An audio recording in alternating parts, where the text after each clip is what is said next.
Near-Death Experiences, Part 2. Major Studies in the U.S. After hearing a report on Raymond Moody's book, Life After Life, cardiologist Michael Sabom reasoned that the recorded NDEs were fictional. He reluctantly agreed to ask a few patients if they had had any unusual experiences. The third patient he asked described a deeply emotional experience, like what he had heard in Moody's book. Consequently, Sabom began a more thorough investigation of these claims during the next 5 years, interviewing 32 near-death experiencers and comparing them to a control group. This became the first prospective study of the accuracy of out-of-body observations during near-death experiences.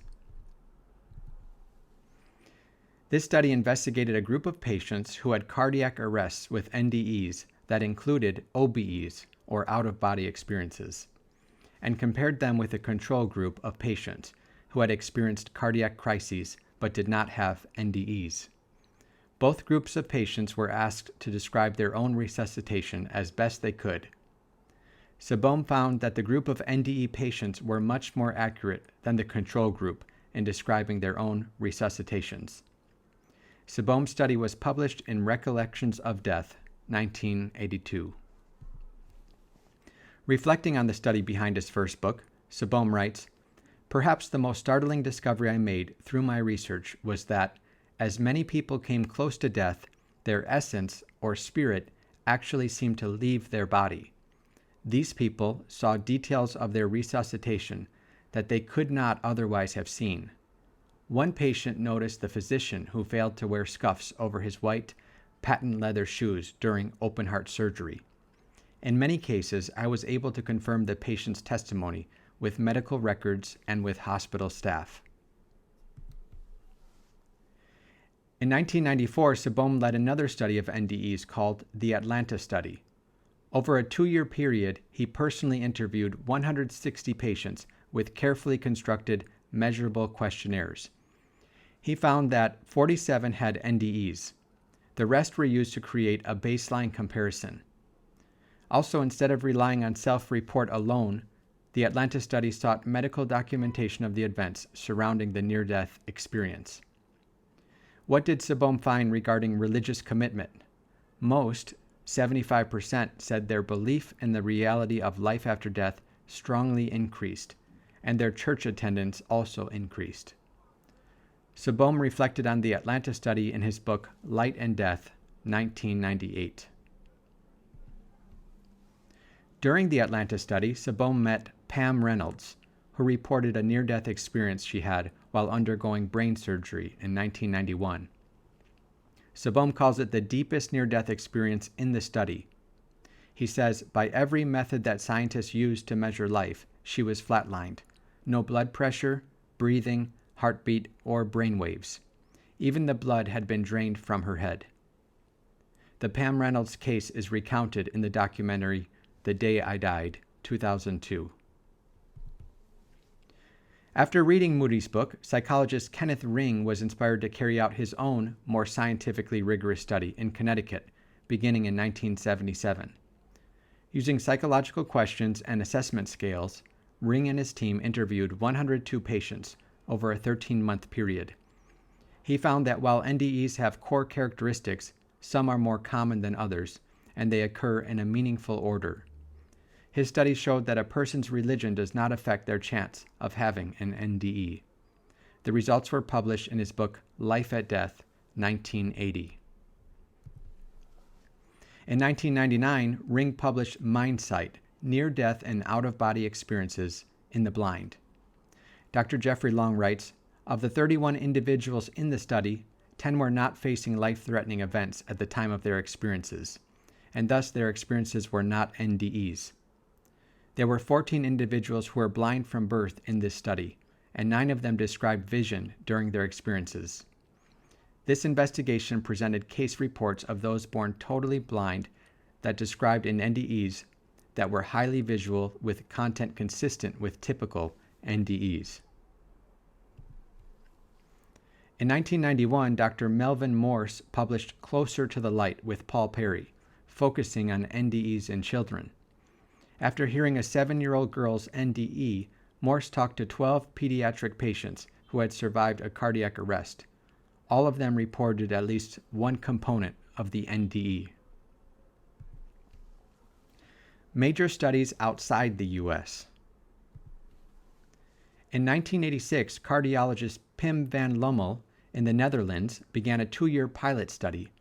He asked all of his patients who survived a cardiac arrest if they had any recollection of their period of unconsciousness. He found that 12 out of 50 patients, 24%, reported an extremely poignant NDE. In 1988, Van Lommel joined with 2 psychologists to carry out a well-designed scientific study known as the Dutch study. Since this study was prospective, Van Lommel and his team carefully collected the medical data and interviewed patients within days of their coma or cardiac arrest. This study also followed up with patients at 2- and 8-year intervals to determine the long-term effects of their experience. Within a 4-year period, between 1988 and 1992, 344 consecutive patients who had undergone a total of 509 successful resuscitations were included in the study. In other words, all patients in our study had been clinically dead. Our study found that 282 patients, 82%, had no recollection of the period of their unconsciousness, whereas 62%, 18% of the 344 patients, did report an NDE. After considering NDE theories, Van Lommel concludes that current scientific knowledge fails to adequately explain them.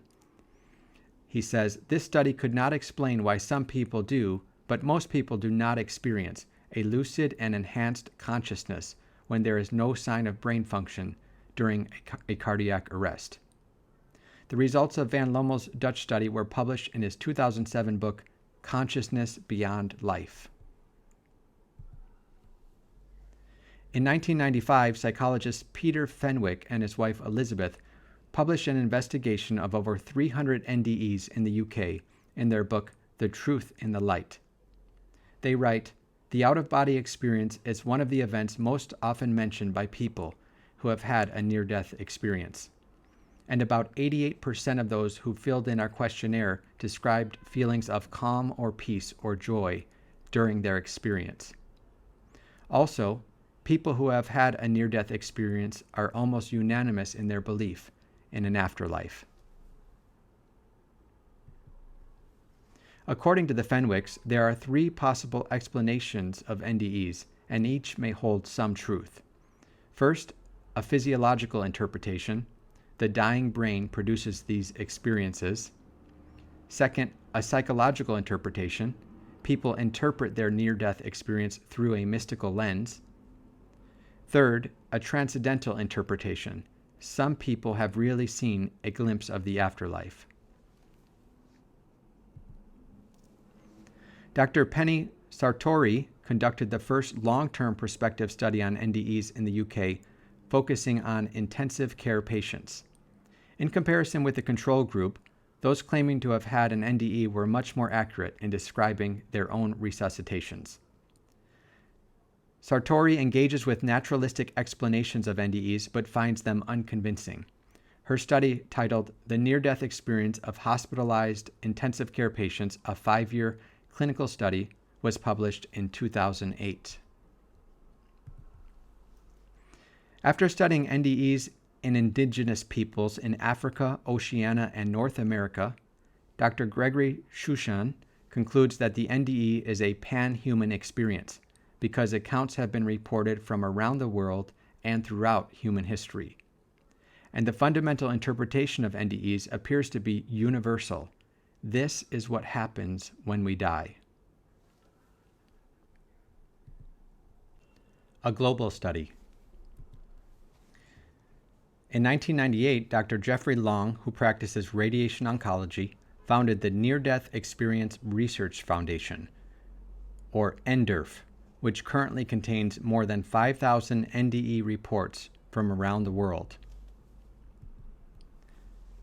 Published in 2009, his book Evidence of the Afterlife is the result of Long's analysis of more than 1,300 NDERF surveys. And his book, God in the Afterlife, published in 2016, expands on his first book, Evidence of the Afterlife, by surveying 3,000 NDE accounts from the NDERF website. This book highlights the remarkable world people describe in their NDE. Dr. Long writes, one of the most common near-death experience after effects is an increased belief in an afterlife. Multiple prior studies confirm the frequent increased belief in an afterlife following NDEs. This is not surprising, as NDEers typically believe they personally glimpsed an afterlife. He continues, skeptic arguments cannot explain the remarkable consistency of the content of near-death experiences. Physical brain function cannot explain NDEs. 2 resources. In 1978, the International Association for Near-Death Studies was formed. Approximately 700 near-death cases are currently published on the website. And in 1982, this organization established the Journal of Near-Death Studies, which continues to publish scholarly articles on this topic. In 2009, after 30 years of research, the Handbook of Near-Death Experiences was published. According to this handbook, taken together, it is safe to say that between 1975 and 2005, at least 55 researchers or research teams in North America, Europe, Australia, and Asia published at least 65 research studies involving nearly 3,500 NDEers, addressing the experience, its after effects, or both. And finally, here is a review timeline. In my first video on NDEs, I mentioned Dr. Albert Heim and how he gathered data from accident survivors and their experiences called Dying from Falls, or that's an abbreviation for his work. Life After Life by Dr. Raymond Moody, 1975. IONS is formed in 1978. Life at Death by Dr. Ring, 1980. Recollections of Death, Dr. Sabom, in 1982. Closer to the Light, Dr. Morse, 1991. The Truth in the Light by the Fenwicks in 1995. NDERF is formed, and Light and Death is published by Dr. Sabom, 1998. Mindsight is published by Dr. Ring in 1999. Consciousness Beyond Life by Dr. Van Lommel in 2007. Intensive Care Patients by Dr. Sartori in 2008. And the Handbook of Near-Death Experiences, as well as Conceptions of the Afterlife by Dr. Shushan, and Evidence for the Afterlife by Dr. Long, all published in 2009.